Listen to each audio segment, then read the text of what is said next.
I remember. He's been practicing for 4 months. I literally have been practicing and people's stuff. Okay, I don't listen to other people's interviews. I don't do all that for reasons. I don't want people to ever say. And I happen to just try to do like 2 seconds of research. Are you as pissed as I am that people are calling you DDP? Well, I mean, DDP, I'm okay with that, but it's not my fight name, so I prefer Still Knocks. Oh, and I'm like, hey, you just got a loophole for not being able to say my name. Exactly. DDP, that's all. Yeah, you're letting people off the hook. And then that was my thinking. Here I've been practicing, and everybody's now, dropping the ball. No, I can just go with DDP. But no, people do respect the effort, and that's the OG way of doing it. Appreciate that. Thank you. Speaking of that, we had about four different people ask me the same question to ask you.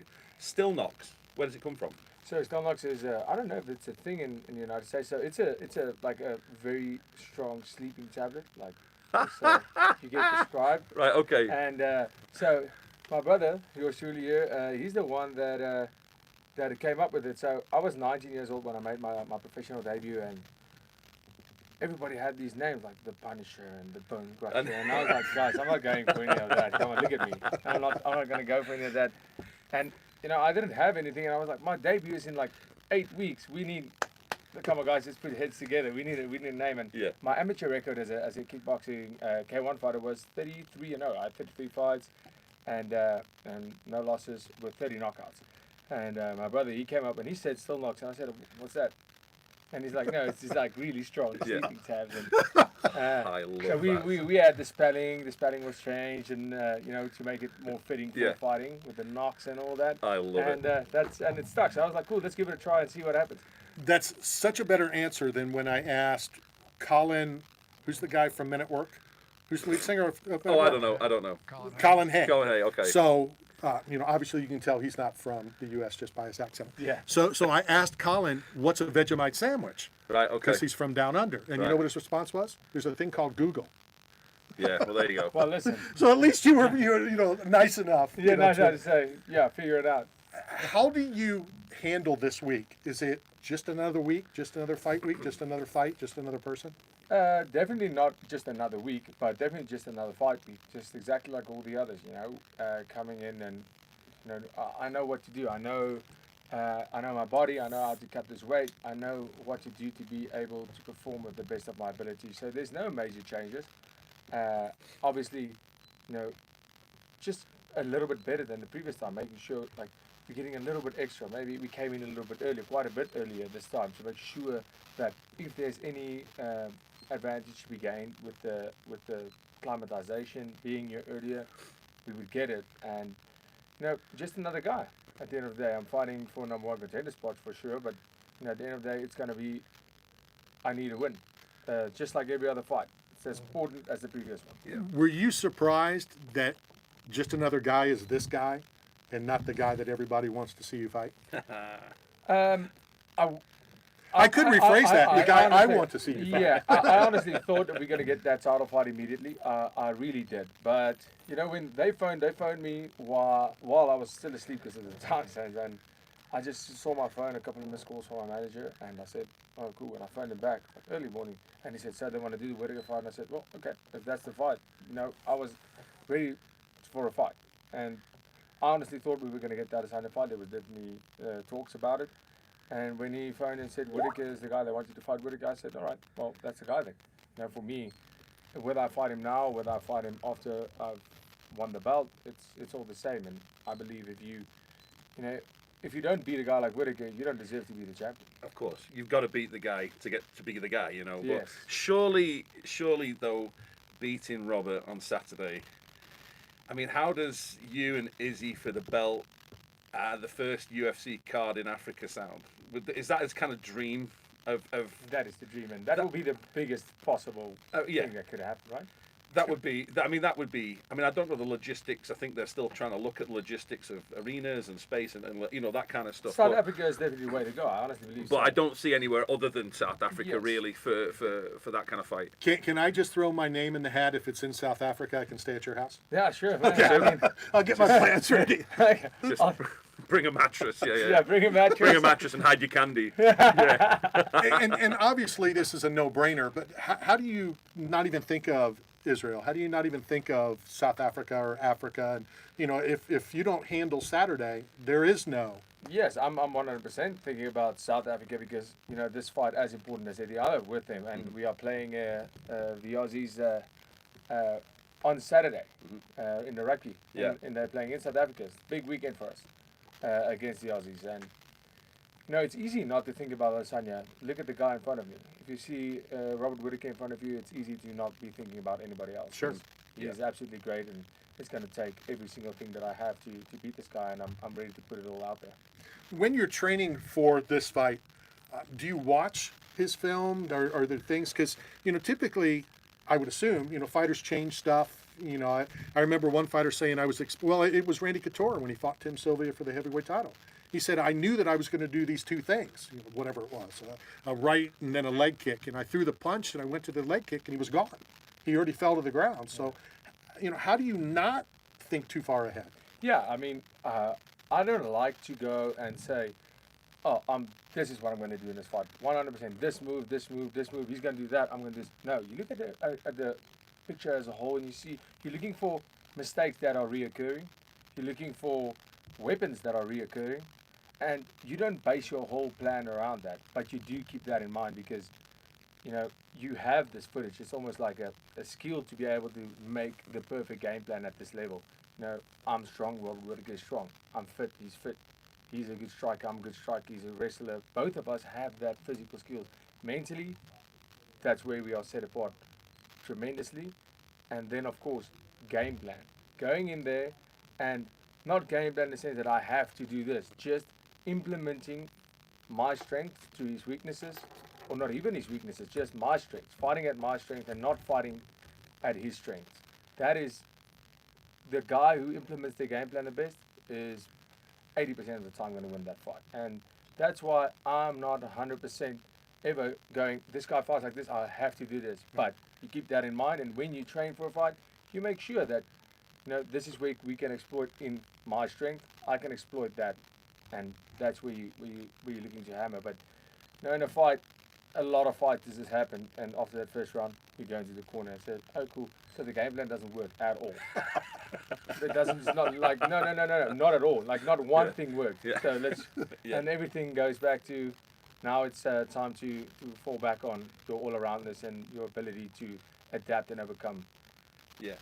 What do you, looking at Robert, he's such a well-rounded fighter, do you, without giving away game plans, I'm not going to ask you about game plans, but is there something that you look at him and look at his fights and say, I do this better than him? What would you say that you do better than Robert? Finish fight. Yeah, I think I'm pretty much better at that. That's a good answer. That's a good answer. And also, one thing as well that's come up, because, we spoke in this very room, I believe, I don't know, about 6 months ago, something like that. And since, I suppose, the last year, you've gone from being someone that would, fight maybe on the prelims, then you've gone into the main card, then people are knowing your name now. People are now searching to watch you fight because of the way you fight. You're an entertaining fighter to watch. Have you had any moments over the last sort of year where you kind of look in the mirror and go, wow, people kind of recognize me. People know my name now. I was looking at Alexander Volkanovski said he realized he'd actually got to the pinnacle of let's say fame or fight notoriety when Mel Gibson came up to him and said hello to him last week at the Apex. Is that have you ever had those kind of moments where you kind of go, geez, I'm actually quite well known now? Yeah. I actually, it's been gradually building and just the events where I fought at, and as you walk out after the fight, you just see like these people like playing in movies. You see all these, Hollywood royalty, and Donald Trump was at one fight, and I'm 100% like, wow, like these people just watched me perform, and that in itself is amazing. And then yesterday at the hotel, with fans and stuff, it's amazing because without that, we don't have a sport. Without that, we have nothing. Yeah. Without people wanting to follow us, follow the sport, and that is what makes this whole thing possible. And I was at the hotel, and there were these people, and I mean, I'm a foreigner in the United States, and people just came up to me, and wanted a photo, and I said, okay, cool, 100%. And they just had gloves with my name for my signature, and they had photos printed, like HD photos. And I was like, wow, that is insane. Yeah. You know, they were looking for me and my autographs and the photos specifically. Yeah. So, you know, whatever the motive is behind that, that's not the point. You know, if it's to go and sell it or something, that's all good. But you know, it's something worth selling at the end of the day. Yeah, of course. Yeah. It's amazing to see, because you know, I'm just living my dream every day, and Yeah. I'm loving this whole journey. Brilliant. So fans are waiting to get your picture, getting your autograph. Is there something you'd like to get, either signed or a photo with somebody, or is there that one piece of item that you'd like to acquire? That's a very good question. I would love Thor's hammer. Could be the second greatest There you go. answer of all time. So I asked an ex-Tampa Bay Buccaneer. Yes. I did a weekly show with players, and he goes, nothing. You know, I don't need anything. I go, no, you can't get out that way. I need something. And he thinks for a second. He goes, Jesus Christ sandals. Wow. I'm like, wow. He's never getting them. No. Thor's hammer is up there, though. Yeah, Thor's hammer. Yeah, I don't need the real one. Maybe just a prop one. That would be cool. So were you obviously Saturday, you know, with it, fight week, all the media and all the nonsense and stuff. Will you have the time? Will you be able to watch the South Africa Australia game? Yes, I'm gonna because they are playing at 5 p.m. South African time, so that would be. It's going to be early morning in Okay. over here. So you're going to allow yourself the. Yeah, we're gonna try. So what we can do is we're gonna probably be watching on the phone. Right. Because you know, Cameron is my teammate Cameron Simon. He's going to be fighting at. So if they're fighting, it's going to be early. What's that? 17 minus 9. What's that? 8. So it's going to be at 8 in the morning. So yeah, we're definitely watching it. Brilliant. I should be watching too. Final question. I know you got a lot of other things to do. In the middle of a fight, are you thinking or are you just flowing? Well, the flow is what you are chasing. I'm chasing that, not thinking. You know, when I get after the fight, just not knowing what just happened, and it's almost like things are just working out. You know, getting that flow state. That's the pinnacle of fighting, and you get that, and sometimes you get that for a while, and then you get a big shot, and you're going back to thinking. But if you're thinking, you're slow. If you're thinking, you are in your own mind. That's when you start hesitating. And I don't know if you watch my fight. There's not a lot of thinking happening. It's more about going out there and doing. And as soon as you start thinking, like I'm just like, cool. I'm thinking. I'm gonna throw something, because you get out of that thinking process. Because there's not a lot of thinking happening when somebody's trying to take your head off.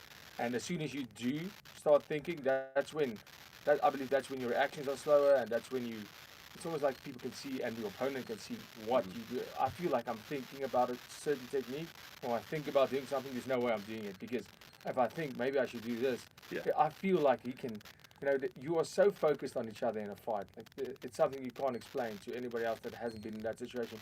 You are so fixated on every single movement, and you are so aware of every single thing that's happening around you, that I feel when I'm thinking about a technique, somehow that guy can see in my eyes what I want to do. He knows what I want to do. So I'm like, I thought about it, can't do it right now, can't do it now, I have to save it for later.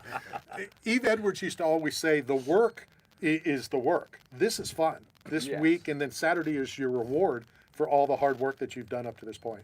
Yes, absolutely. You know, my biggest reward will be, you know, making that weight for now. And then the fighting is the fun part, 100%. You know, the effort and the work we do in the fighting, the work is training. The work is going through hell every day.